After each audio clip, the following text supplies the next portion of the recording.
हर एक खाने में चीनी डालकर खाने वाला ससुराल। नीलम किचन में खाना बना रही होती है, वहीं उसकी काम वाली पारो बर्तन धो रही होती है। वो देखती है कि नीलम ने दाल में बहुत सारी चीनी डाली है, जो देखकर वो दंग रह जाती है। अरे पारो भाभी, ये आप क्या कर रही हो? लगता है आपने दाल में गलती से नमक की जगह चीनी डाल दी है। अरे नहीं पारो, तुझे पता नहीं है क्या? यहाँ पर सब लोगों को हर चीज में चीनी खाने की आदत है। हर चीज में चीनी मतलब सब्जी, दाल, सब में भी। हाँ पारो, हाँ, सब चीज में चीनी, फिर चाहे वो सब्जी हो या दाल हो या चटनी हो या कड़ी हो, इन्हें सब चीज में चीनी चाहिए, और थोड़ी बहुत नहीं, अच्छी खासी चीनी। ये तो मैं पहली बार सुन रही हूँ भाभी, ऐसा भी होता है? बिल्कुल होता है, अब यही देख ले, मैंने डाली ना अभी दाल में चीनी। पारो और बहू दोनों हंसने लगते हैं। दिन में खाने पर सभी लोग खाना खाने बैठे हुए हैं। बहू सबके लिए खाना लगाती है और सास खाना खाते ही गुस्सा करने लगती है। ओहो, ये कैसी दाल बनाई है आज तुमने बहू, बिल्कुल भी स्वाद नहीं है। हाँ नीलम, आज तो सब्जी में भी कोई स्वाद नहीं आ रहा है। लगता है तुमने चीनी ठीक से नहीं डाली। हाँ बहू, चीनी का कुछ भी स्वाद नहीं आ रहा है, इसीलिए सब कुछ बेस्वाद लग रहा है। तुम्हें समझाया है ना कि अच्छे से चीनी डाला करो, हम लोगों को ऐसा बेस्वाद खाना पसंद नहीं है। अरे मैं ऐसा खाना नहीं खा सकता, लाओ चीनी का डब्बा दो, मैं तो ऊपर से डाल कर खाऊंगा। अरे ये खाना तो मेरे गले से नहीं उतर रहा है। सबकी बातें सुनकर नीलम हैरान रह जाती है और मन ही मन सोचती है, इन लोगों का तो मुझे कुछ समझ ही नहीं आता। पता नहीं कैसे इतना मीठा खाना खा लेते हैं, वो भी सब्जी और दाल में चीनी। हे भगवान, मेरे तो गले भी नहीं उतरता। शाम को नीलम की सास उसके पास किचन में आती है। बहू, आज खाने में क्या बना रही हो? अभी तो मैंने कुछ सोचा नहीं है मम्मी जी। आप बताइए क्या बनाऊं आज? अच्छा तो फिर एक काम करो, पाव भाजी और पुलाव बना लो। ठीक है मम्मी जी, अच्छी और चटपटी बनाऊंगी। हाँ हाँ बहू, भाजी अच्छी और चटपटी ही बनाना। ठीक है मम्मी जी। बहू खुश होती है और मन ही मन अपने आप से कहती है, चलो अच्छा हुआ मम्मी जी ने चटपटी भाजी बनाने के लिए बोला, मीठी भाजी बनाने के लिए नहीं बोला। शाम को सभी लोग डाइनिंग टेबल पर बैठे हुए हैं और पाव भाजी का इंतजार कर रहे हैं। नीलम, और कितनी देर लगेगी? अब ले भी आओ, मुझे भूख लग रही है। बस बन गया, अभी लाई। नीलम पाव भाजी और पुलाव लाकर टेबल पर रख देती है और सबकी प्लेट में सर्व करती है। सास जैसे ही पहली बाइट खाती है, हे भगवान, ये क्या बना दिया तुमने? क्या तुम्हें पाव भाजी भी बनाना नहीं आता नीलम? अरे तुमने क्या बना दिया बहू, इतनी बुरी पाव भाजी मैंने आज तक नहीं खाई। सबके मुंह से ऐसी बातें सुनकर नीलम निराश हो जाती है। क्या हुआ, पाव भाजी अच्छी नहीं बनी क्या? अच्छी मतलब इसमें तो कुछ स्वाद ही नहीं है, लगता है तुमने चीनी बिल्कुल भी नहीं डाली है। मम्मी जी, आपने ही तो बोला था कि चटपटी बनाना, इसीलिए मैंने चीनी नहीं डाली। अरे बहू, चटपटी बनाने का मतलब था कि चीनी अच्छे से डालना, अच्छा मीठा स्वाद आना चाहिए भाजी में, लेकिन तुमने तो लगता है चीनी डाली ही नहीं है, और मिर्ची भर भर के डाली है। ये खाने से तो हम लोगों का पेट ही खराब हो जाएगा। क्या यार नीलम, तुम बिल्कुल भी अच्छा खाना नहीं बनाती हो। तुम्हें पता है ना कि हमें चीनी खाने की आदत है, फिर तुम हमेशा कैसे भूल जाती हो? बहू, अब अपने ससुराल के हिसाब से रहना सीख लो। ऐसे ही चलता रहा तो हमें खाने के लिए कोई बाई लगानी पड़ेगी। नीलम कुछ नहीं बोलती और मन ही मन सोचती है, हे भगवान, ये आपने मुझे कहाँ फंसा दिया। अगले दिन नीलम किचन में खाना बना रही होती है, तभी उसकी सास वहाँ आ जाती है। क्या बना रही हो बहू? मम्मी जी, आज दाल चावल और भिंडी की सब्जी बना रही हूँ। सास उसे चीनी का डब्बा देते हुए कहती है, तुम्हारे हाथ का खाना किसी को भी पसंद नहीं आ रहा है बहू, इसीलिए मैं बताती हूँ आज तुम्हें कि हमारे यहाँ खाना कैसे बनता है। मुझे पता है मम्मी जी, आप लोगों को हर चीज में चीनी खाने की आदत है और मैं चीनी डालती भी हूँ। नहीं, आज मैं तुम्हें बताती हूँ कि दाल और सब्जी में चीनी कैसे डाली जाती है। नीलम की सास एक बड़ी चम्मच भरकर दाल में चीनी डाल देती है और यहाँ तक कि भिंडी में भी एक चम्मच चीनी डाल देती है, जिसे देखकर नीलम हैरान रह जाती है। अब देखना तुम, आज घर वाले तुम्हारे खाने की तारीफ करते नहीं थकेंगे। कुछ देर बाद सभी लोग डाइनिंग टेबल पर बैठकर खाना खा रहे हैं और खाने की तारीफ कर रहे हैं। अरे क्या बात है, आज तो क्या खाना बनाया तुमने नीलम, मजा आ गया। हाँ बहू, आज बहुत अच्छी सब्जी बनी है, ऐसा ही खाना बनाया करो। अब तुमने सीख लिया है कि हमारे घर में हम कैसा खाना खाते हैं। अब रोज ही ऐसा खाना बनाना, ठीक है? नीलम कुछ नहीं कह पाती, बस मुस्कुरा देती है। अगले दिन नीलम किचन में खाना बना रही होती है। तभी उसे चक्कर आ जाते हैं और वो गिर जाती है। उसकी सास दौड़ कर आती है, देखती है कि नीलम बेहोश पड़ी हुई है। अरे अरे बहू, तुम्हें क्या हो गया? अक्षय बेटा जल्दी आओ, देखो बहू को क्या हो गया। कुछ देर बाद नीलम बिस्तर पर लेटी हुई है। वहाँ पर डॉक्टर मौजूद है जो नीलम को चेक कर रहे हैं। वो उसका बीपी चेक करते हैं। नीलम का बीपी बहुत बड़ा हुआ है। इनका बीपी बहुत बड़ा हुआ है। क्या इन्हें शुगर और बीपी की दिक्कत है? नहीं डॉक्टर, इसे ऐसी तो कोई परेशानी नहीं है। तभी नीलम को होश आता है। अभी कैसा लग रहा है आपको? ठीक लग रहा है। क्या आप ज्यादा शुगर का इस्तेमाल करती हैं? मुझे लगता है इसकी वजह से आपका बीपी बढ़ा हुआ है और शुगर भी बढ़ी हुई है। लक्षण देख कर लग रहा है। मैं पहले तो नहीं खाती थी डॉक्टर साहब, लेकिन जब से इस घर में आई हूँ, यहाँ पर हर रोज हर चीज में हम लोग चीनी डाल कर खाते हैं। शायद इस वजह से हुआ होगा। अच्छा, ऐसी बात है। तो मुझे लगता है कि मुझे आपकी बाकी परिवार वालों की भी बीपी और शुगर चेक कर लेना चाहिए। हो सकता है इन लोगों को भी आगे चलकर परेशानी हो। डॉक्टर नीलम के सास ससुर और पति की भी शुगर चेक करते हैं। हे भगवान, आप सभी की शुगर बढ़ी हुई है। मुझे लगता है आप लोगों को शुगर खाना बिल्कुल बंद कर देना चाहिए, वरना आप आगे चलकर डायबिटीज के मरीज हो जाएंगे, जो कि बहुत खतरनाक होगा। डॉक्टर की बात सुनकर सभी चौंक जाते हैं। लेकिन डॉक्टर साहब, हम तो बहुत सालों से चीनी खाते आ रहे हैं, अभी तक तो हमें कुछ भी नहीं हुआ। वो तो बस बहू ही बेहोश हो गई थी। अरे तो क्या आप इंतजार कर रही हैं कि आपको कुछ होगा तभी आप चीनी खाना बंद करेंगी?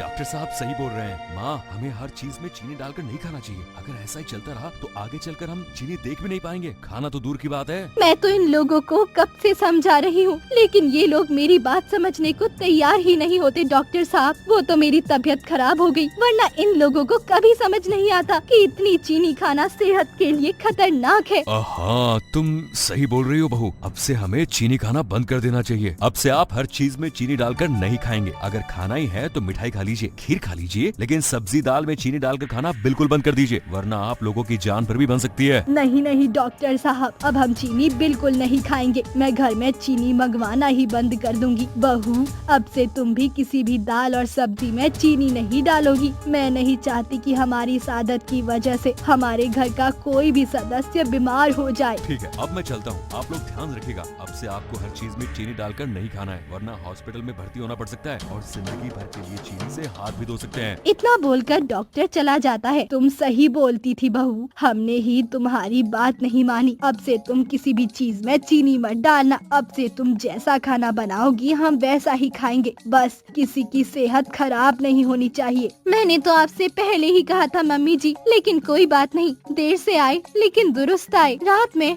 नीलम डॉक्टर से फोन पर बात कर रही है। थैंक यू डॉक्टर अंकल, मेरे कहने पर आप मेरे घर तक आए और मेरे घर वालों से झूठ बोला। अगर मैं ये नाटक नहीं करती तो मेरे घर वाले एक दिन सच में बीमार पड़ ही जाते, क्योंकि मेरे कहने से तो ये लोग मानने वाले नहीं थे। वो तो जब आपने खराब सेहत का हवाला देकर इन्हें डराया, तब इन्हें जाकर समझ आया कि रोज इतनी चीनी खाना सेहत के लिए कितना खराब है। Thank you so much doctor uncle. Neelam phone रख देती है और भगवान को थैंक यू बोलती है। थैंक यू भगवान जी, आपने रोज रोज मुझे मीठी दाल और सब्जी खाने से बचा लिया। कोमल अपने परिवार के साथ बहुत खुशी से दिन बिता रही थी। उसकी शादी को 10 साल हो चुके थे और उसका एक बेटा बंटी भी था। कोमल की सास भी उसे बहुत प्यार करती थी। सब कुछ सही चल रहा था कि तभी कोमल को एहसास हुआ कि उसके पति का व्यवहार कुछ बदला बदला सा है। लीजिए, आपका टिफिन तैयार है। नहीं, आज मैं टिफिन लेकर नहीं जाऊंगा।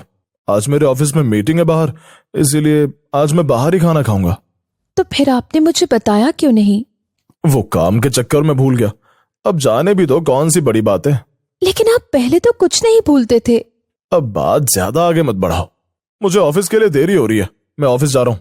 अच्छा ठीक है, जल्दी घर आना। थोड़ी देर बाद। क्या हुआ? तेरा मुंह क्यों लटका हुआ है बहू? कुछ नहीं माँ जी, बस ऐसे ही। अच्छा, तो मुझे नाश्ता तो लगा कर दे दे। हाँ अभी लाई माँ जी, आप डाइनिंग टेबल पर बैठिए। भाई वाह, आज तो तेरे हाथ के बनाए नाश्ते में कुछ ज्यादा ही स्वाद है। कोमल चुप खड़ी रहती है। अरे क्या हो गया तुझे? कहाँ खो गई? मैं कुछ कह रही हूँ। जी माँ जी कहिए।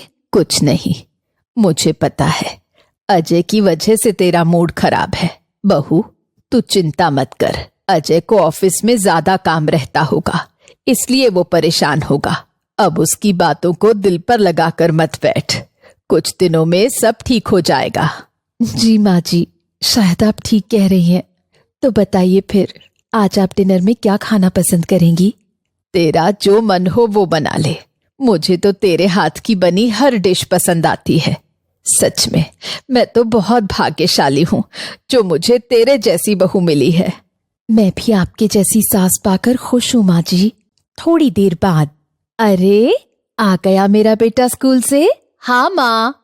और कैसा रहा आज का दिन स्कूल में? मन लगाकर पढ़ाई की आज या नहीं?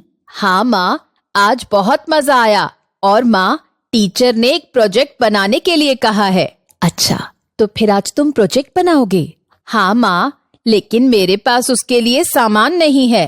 रुको, मैं अभी फोन लगाती हूँ तुम्हारे पापा को। तुम्हें जो भी चाहिए हो तुम अपने पापा को बता देना, वो शाम को ऑफिस से आते वक्त तुम्हारा सारा सामान ले आएंगे। ठीक है माँ। कोमल अजय को फोन लगाती है, लेकिन अजय फोन नहीं उठाता। बंटी के पापा का नंबर तो बिजी आ रहा है, दोबारा कोशिश करती हूँ। अरे फिर से बिजी आ रहा है। ये इतनी देर से किससे बातें कर रहे हैं कि घर का भी फोन नहीं उठा रहे। क्या हुआ माँ, फोन नहीं लग रहा क्या पापा का? नहीं बेटा, अभी तुम्हारे पापा ऑफिस की मीटिंग में बिजी होंगे, इसलिए हम थोड़ी देर बाद फोन करेंगे।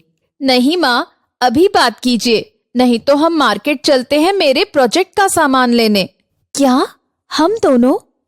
नहीं बेटा, अभी घर में बहुत काम है, मैं नहीं चल सकती। प्लीज माँ, चलो ना।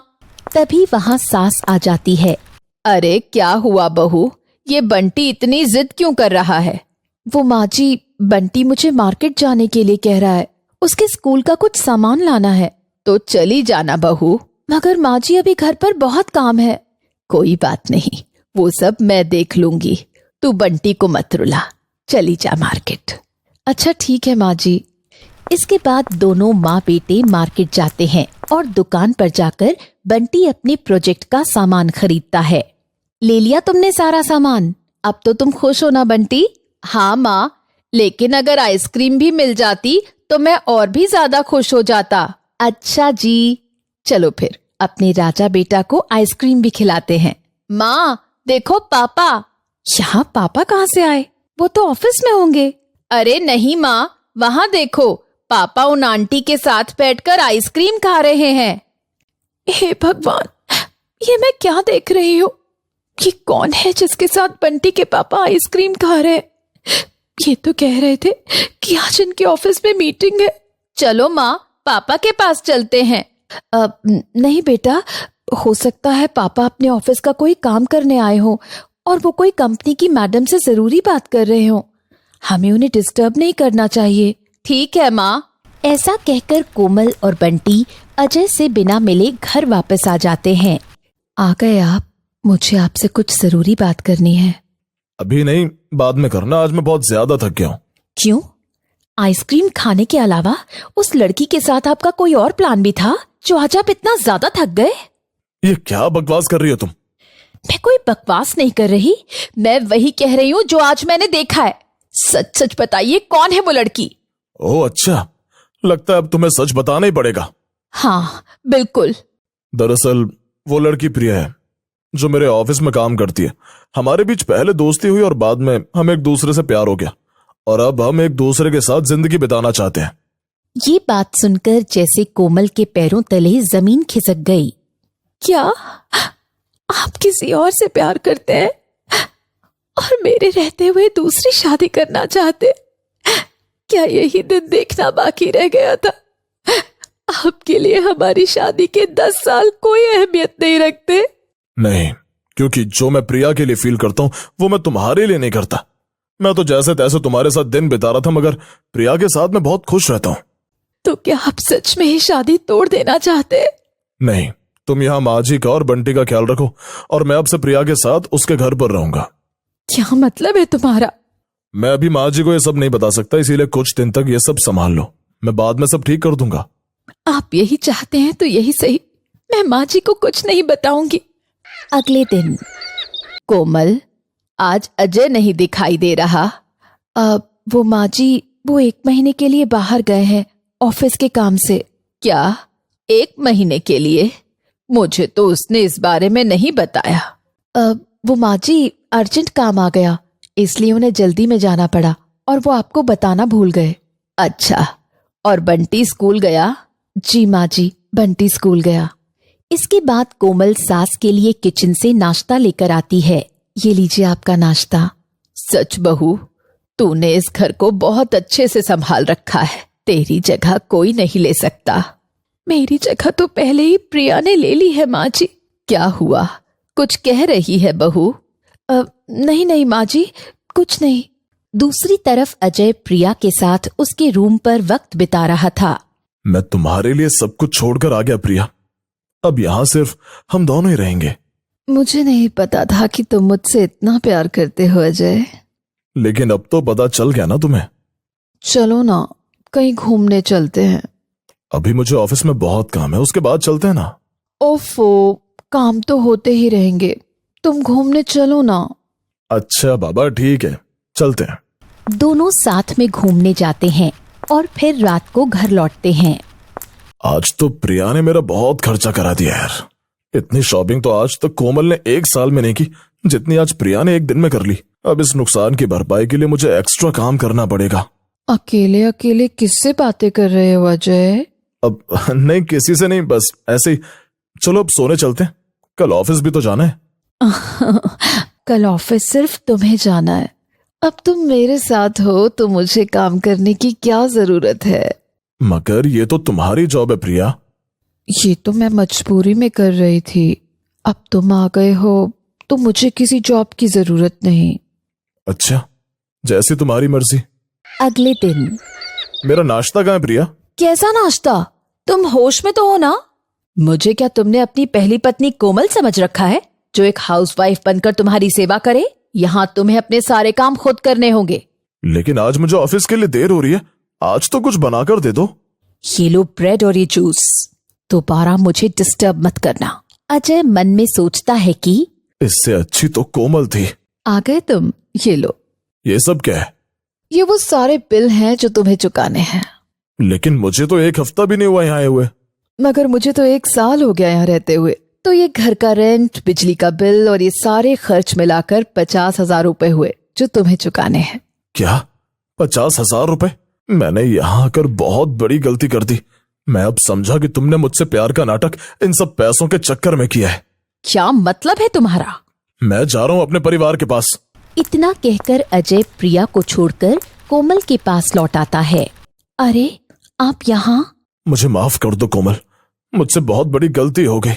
आज के बाद मैं तुम्हें छोड़कर कहीं नहीं जाऊंगा। चलिए, देर से सही, कम से कम आपको अपनी गलती का एहसास तो हुआ। मैंने आपको माफ कर दिया है। पापा देखो, मुझे मेरे प्रोजेक्ट में फर्स्ट प्राइज मिला। शाबाश बेटे। किरण घर में सबसे छोटी और सबकी लाडली थी। घर का हर सदस्य उसे बहुत प्यार करता था, मगर अपनी माँ को खोने के बाद उसे डर था कि भैया भाभी का बर्ताव उसके लिए बदल जाएगा। किरण, तुम यहाँ अपने कमरे में अकेले बैठे क्या कर रही हो? बाहर सब साथ में टीवी देख रहे हैं, तुम भी बाहर आ जाओ। नहीं भाभी, मैं अपने कमरे में ही ठीक हूँ। अरे चलो भी, अब ज्यादा जिद नहीं करो। अच्छा ठीक है भाभी, आती हूँ। किरण अपने कमरे से बाहर आती है। किरण, 1 कप चाय बना कर लाना मेरे लिए। ठीक है पिताजी, अभी बनाती हूँ। किरण तुम बैठो, ससुर जी के लिए चाय मैं बना कर लाती हूँ। नहीं भाभी, मैं बना दूंगी चाय, आप यहाँ बैठिए। ये तुम्हारा काम नहीं है, मैं जा तो रही हूँ किचन में। अच्छा ठीक है भाभी। थोड़ी देर बाद अनीता चाय बनाकर लाती है। ये लीजिए ससुर जी आपकी चाय। धन्यवाद बहू। पिताजी, मुझे आपसे कुछ बात करनी थी। हाँ कहो किरण, क्या बात है? वो पिताजी, मुझे कॉलेज की फीस जमा करने के लिए पैसे चाहिए थे। कितने पैसे चाहिए? 20,000 रुपए। ये तो बहुत ज्यादा है किरण, अभी तो मेरे पास इतने पैसे नहीं है। इस बार की पेंशन भी सारी खर्च हो गई है, अगले महीने भी मुश्किल से इतने पैसे मिल पाएंगे। तो अब मैं क्या करूं पिताजी? क्या हम 2 महीने बाद फीस जमा कर सकते हैं? नहीं पिताजी, इन 10 दिन के अंदर ही मुझे फीस जमा करनी होगी, नहीं तो मुझे कॉलेज से निकाल दिया जाएगा। ठीक है, मैं कोशिश करता हूँ, लेकिन यकीन से नहीं कह सकता कि तुम्हारी फीस के लिए पैसे मिल जाएंगे या नहीं। कोई बात नहीं पिताजी। इसके बाद किरण निराश होकर अपने कमरे में चली जाती है। अरे तुम यहाँ किचन में क्या करने आई हो किरण? भाभी मैं सोच रही थी कि घर के काम में आपकी कुछ मदद करा दूं। तुम्हें क्या लगता है, क्या मैं बूढ़ी हो गई हूँ और मुझे मदद की जरूरत है? नहीं भाभी, ऐसा नहीं है। आप तो बहुत जवान और सुंदर हो। बस बस अब ज्यादा मक्खन मत लगाओ और अपने कमरे में जाकर पढ़ाई करो। लेकिन भाभी, सुनो किरण, ये अभी तुम्हारी पढ़ाई की उम्र है। तुम मन लगाकर पढ़ाई करो बस। मैं हूं तो यहाँ काम करने के लिए, तुम मेरी चिंता मत करो। जब तुम्हारी शादी हो जाएगी तब तुम अपनी ससुराल में ये सब काम जी भर के कर लेना। थैंक यू भाभी। अब ये थैंक यू किस बात के लिए है किरण? मेरी भाभी बनने के लिए। चलो अब जाकर पढ़ाई करो। किरण अपने कमरे में जाती है और इसके बाद अनीता भी घर का सारा काम करके अपने कमरे में जाती है। सुनिए जी, आपसे कुछ बात करनी थी। हाँ कहो, क्या बात है? क्या आपके पास अभी 20,000 रुपए होंगे? क्या 20,000 रुपए? ये तो बहुत ज्यादा है। मगर तुम्हें इनकी अचानक जरूरत क्यों पड़ गई? दरअसल किरण के कॉलेज की फीस जमा होनी है और ससुर जी के पास भी अभी पैसे नहीं है। अच्छा, लेकिन अभी तो मेरे पास पैसे देने के लिए सिर्फ 10,000 रुपए ही होंगे। कोई बात नहीं, आप इतने ही दे दीजिए, बाकी मैं देख लूंगी। ठीक है, ये लो 10,000 रुपए। विनीत से पैसे लेने के बाद अनीता अपनी अलमारी से कुछ पैसे निकालती है। ये पैसे तो तुमने अपने लिए बचा कर रखे थे ना अनीता? हाँ, मैंने सोचा था कभी जरूरत पड़ेगी तो काम आएंगे, और देखो आज ये पैसे बिल्कुल सही काम में आ रहे हैं। तो तुम अपने बचाए हुए पैसे किरण की कॉलेज की फीस के लिए देना चाहती हो? हाँ, ये तो मेरा फर्ज है विनीत जी। सच में तुम हमारे परिवार का कितना ख्याल रखती हो अनीता। ये मेरा भी तो परिवार है ना विनीत जी, और किरण के लिए तो मैं इतना कर ही सकती हूँ। इतना कहकर अनीता पैसे लेकर किरण के कमरे में जाती है। ये लो किरण, तुम्हारी कॉलेज की फीस के पैसे। भाभी, ये आपको किसने दिए? तुम्हारे भैया ने दिए हैं। थैंक यू भाभी। आगे से किसी भी चीज की जरूरत हो तो अपने भैया को या मुझे बता दिया करो। ऐसी छोटी छोटी बातों पर उदास मत हुआ करो तुम। भाभी के दिल में अपने लिए इतना स्नेह देखकर किरण की आंखों में आंसू आ जाते हैं। अरे तुम तो भावुक हो गई। चलो भी अब चुप हो जाओ, हम सब हैं यहाँ तुम्हारा ख्याल रखने के लिए। थैंक यू भाभी। अब मन लगाकर पढ़ाई करना। जी भाभी। इसके बाद अनीता अपने कमरे में वापस चली जाती है। कुछ दिनों बाद, ये लीजिए, आप सब मेरे हाथ की बनी ये मिठाई खाइए। किस खुशी में ये मिठाई खिला रही हो अनीता? किरण ने आप सबको बताया नहीं? किरण कॉलेज में अच्छे नंबरों से पास हुई है, तो ये इसी खुशी की मिठाई है। अरे वाह, बहुत बढ़िया किरण। आप सबका शुक्रिया। तो इसका मतलब अब तुम्हारी पढ़ाई पूरी हो गई किरण? जी पिताजी। यानी तुम्हारे हाथ पीले करने का समय आ गया है। हम अपनी किरण की शादी बहुत धूमधाम से करेंगे पिताजी। हाँ हाँ, क्यों नहीं, बिल्कुल। कुछ दिनों बाद किरण के लिए एक अच्छा लड़का मिल जाता है। उसका रिश्ता पक्का हो जाता है और किरण की शादी की तैयारियां होने लगती हैं। क्या हुआ तुम्हें किरण? उदास क्यों हो? कुछ नहीं भाभी, तुम्हारी शादी होने वाली है, तुम्हें तो खुश होना चाहिए। अच्छा, मैं समझ गई, तुम भी नर्वस हो रही होगी। शादी से पहले हर लड़की नर्वस हो ही जाती है। तुम चिंता मत करो किरण, सब अच्छा होगा और लड़का भी बहुत अच्छा है। वो बात नहीं है भाभी, दरअसल मुझे माँ की बहुत याद आ रही है। जानती हूँ किरण, माँ की कमी कोई पूरी नहीं कर सकता, लेकिन हम सब हैं ना तुम्हारे साथ, और तुम्हारी माँ जहाँ भी होंगी तुम्हारे लिए खुश होंगी, इसलिए तुम भी अब खुश हो जाओ। जी भाभी। अब चलो तुम्हारी शादी की शॉपिंग के लिए चलते हैं। कल से सारी रस्में शुरू होने वाली हैं, उसके बाद फिर हमें शॉपिंग के लिए टाइम नहीं मिलेगा। ठीक है भाभी, मैं अभी तैयार होकर आती हूँ। अनीता और किरण साथ में शॉपिंग के लिए जाते हैं और फिर अगले दिन से शादी की सारी रस्में शुरू हो जाती हैं। और फिर शादी वाले दिन, देखिए विनीत जी, हमारी किरण कितनी प्यारी लग रही है, किसी की नजर ना लगे इसे। हाँ, समय का पता ही नहीं चला कब मेरी बहन इतनी बड़ी हो गई कि अब किसी की दुल्हन बनने जा रही है। लेकिन तुम्हारे गहने कहाँ हैं किरण? मेरे पास बस यही गहने हैं भाभी, और नहीं है।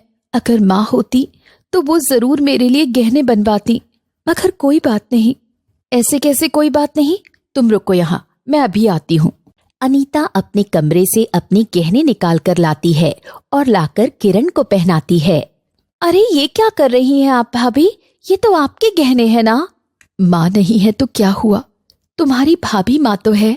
मेरे पास अभी इतने पैसे तो नहीं है किरण कि मैं तुम्हें नए गहने दिला सकूं, लेकिन अभी मैं तुम्हें ये गहने जरूर दे सकती हूँ। इसे मेरी तरफ से उपहार समझ कर रख लो किरण। ये देखकर किरण की आंखें भर आती हैं। आप कितनी अच्छी हैं भाभी। आपके रहते हुए मुझे कभी माँ की कमी महसूस नहीं हुई। आप सच में लाखों में एक भाभी हैं। मेरी शादी में भी आपने कितना काम किया और कोई कमी नहीं रहने दी। मुझे समझ नहीं आ रहा कि मैं आपका शुक्रिया अदा कैसे करूं। मैंने तो बस तुम्हें अपनी बहन की तरह ही माना है किरण। चलो अब आंसू पोंछो और बाहर चलो, बाहर सब तुम्हारा इंतजार कर रहे हैं। किरण की शादी हो जाती है और फिर विदाई का समय आता है। शादी के बाद हमें भूल तो नहीं जाओगी किरण? नहीं भाभी, आपको मैं कैसे भूल सकती हूँ? ये तुम्हारा ही घर है, यहाँ आती रहना। जी भाभी, हमें भी तुम्हारी बहुत याद आएगी और मुझे भी आप सबकी याद हमेशा आएगी। इस तरह किरण की विदाई हो जाती है और किरण अपने ससुराल चली जाती है और उसका अपनी भाभी के साथ रिश्ता इसी तरह हमेशा मजबूत रहता है।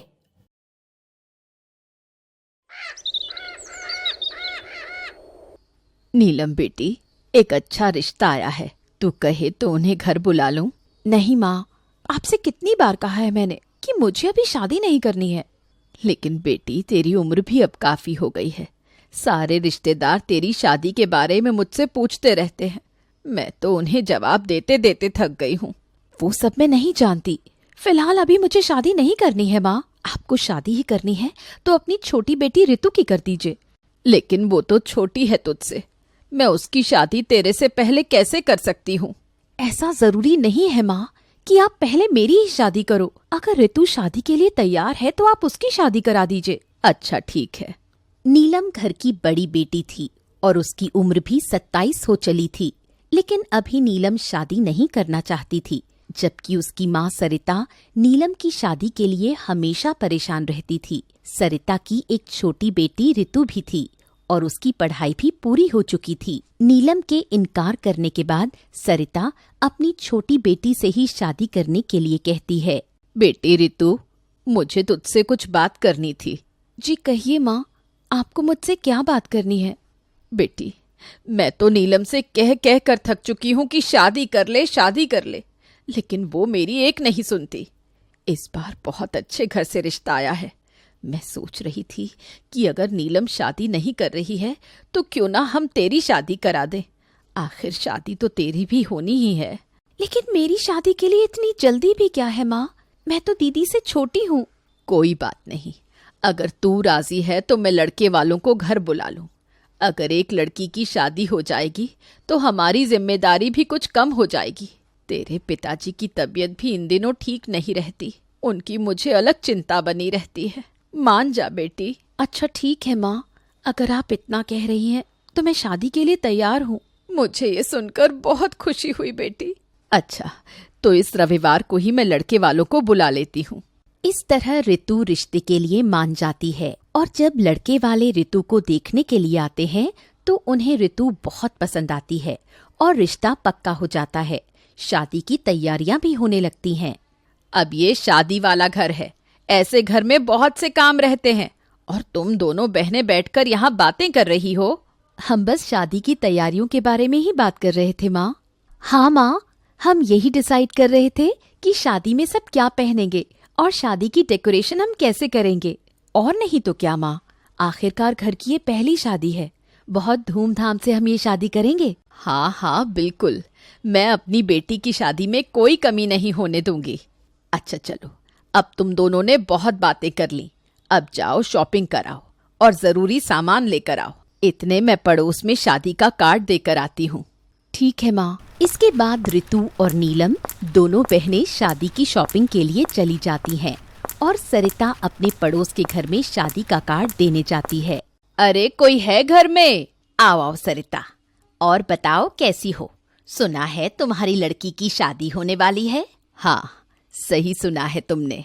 घर में शादी की तैयारियां चल रही हैं और मैं ये शादी का कार्ड ही तुम्हें देने आई थी। अच्छा, ये तो बहुत खुशी की बात है। ये लो शादी का कार्ड, और शादी में सबको आना है। ये क्या सरिता, शादी के कार्ड में तो तेरी छोटी बेटी रितु का नाम है। मुझे तो लगा तेरी बड़ी बेटी नीलम की शादी हो रही है। हाँ उर्मिला, मैं छोटी बेटी की शादी कर रही हूँ। क्यों, बड़ी बेटी की शादी क्यों नहीं? लगता है लड़के वालों को तेरी छोटी बेटी पसंद आ गई होगी। नहीं, ऐसा नहीं है।